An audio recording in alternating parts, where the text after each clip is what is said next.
So in today's video, we're focusing on the basement bathroom. Now, ours doesn't exist yet, so we got to open the hole. We're going to show you how to do it, how to do the rough-in plumbing.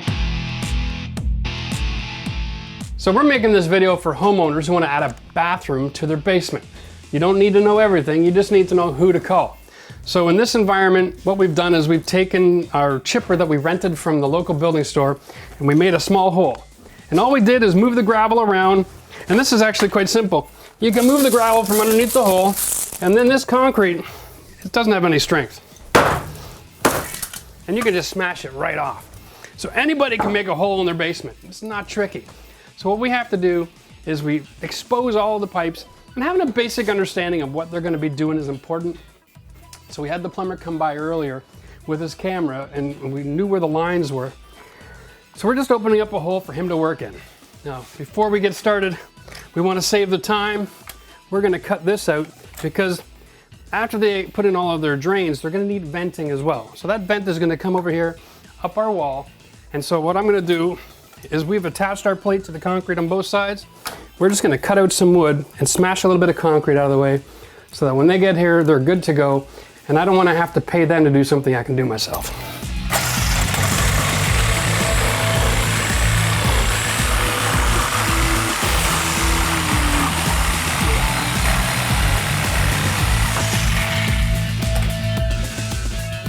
Now, as you can see, this is the footing of the house down here. It's about another inch or so thicker than the wall into the room, but that's fine. We've moved all the gravel out of the way.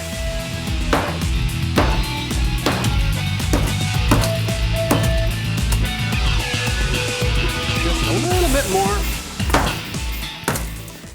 because I know that he's going to be bringing a 2-inch pipe up here, and that's the size of the pipe for the wet vent. It'll be the drain for the sink, and then the air for all of these things. So the 1.5-inch vent will bring enough air for 10 fixtures, so that's more than enough. And then the 2 inches for the drain as well. I just want to make sure I give him lots of room to work with here so we aren't going to have a problem.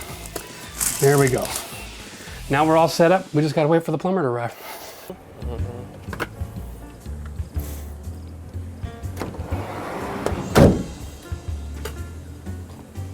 Anyway, so our plan here is a 3-piece bath, all on this wall. Okay. So next week we're gonna come in and do a lot of rerouting here and move the laundry over to that wall. Okay. So you might be coming for that, I don't know, but because we need access to this cleanup, we're gonna start a wall a foot off.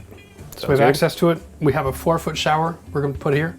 Okay. It's a 4 by 36. So the difficult part with this is my drain line is right in here somewhere. Is it a center drain? Yeah. Center drain? Yeah, so you know, it should, if we can tie into this legally, I don't know. That's the vent. I already talked to Mark. We're gonna have to leave it at 1.25 inches. We got nowhere to tie in to go to 1.5 inches. Okay. All right. The other option is, anyway, next over is toilet. All right. So the toilet ends up right here.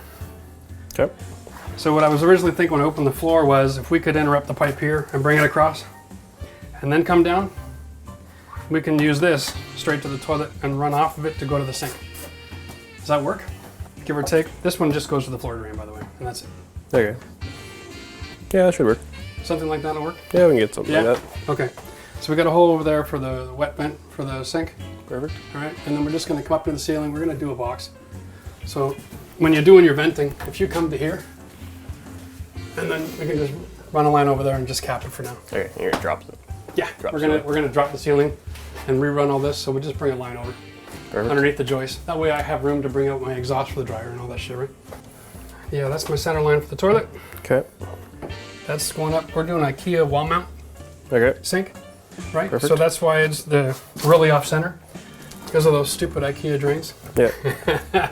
And this one's just center. So, like I said, we'll mark a foot off. We're gonna build an actual wall. So a good 3.5. And then center on the 36 by 4 foot. Do you need to tie into this, or are we going to do something different? Is the laundry going to be surface mounted?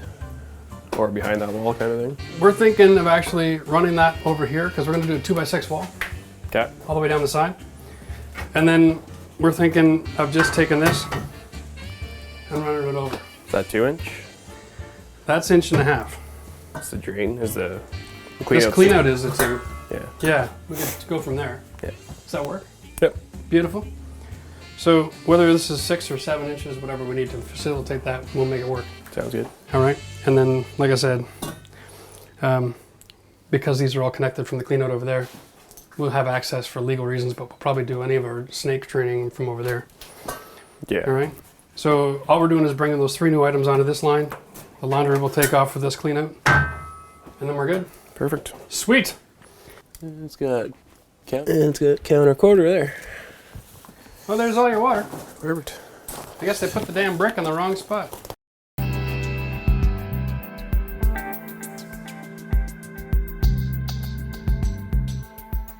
All right, so the plumber's all finished his work. We got lucky with some space. We didn't have to redirect the whole line like we talked about originally. So that worked out well.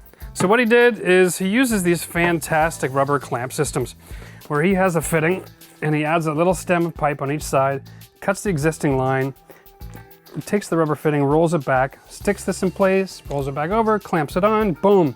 Instantly tied into the plumbing without having to raise the line or move everything around. It's brilliant. So it makes this kind of work real simple. So although it looks very daunting, he was in and out of here in about a half an hour. He put in a new T for the toilet, was able to tie right in there without adjusting the original line, and then brought my sink line, again, off of a TY here. It's a 2-inch line because at this point, building code requires this to be a wet vent. So this is bringing air for the sink as well as the drain, okay? So this is also bringing air for the toilet and a drain for the sink. Why it's a 2-inch line. This is a 2-inch T to a 1.5-inch vent line coming out near the ceiling. And then later on, we're gonna get all of this moved, I think early next week. We're getting this all redone so that we can tidy up this wall and bring the laundry plumbing to the other side. Then we'll tie in the vent and then we'll do our bulkhead. So much to do.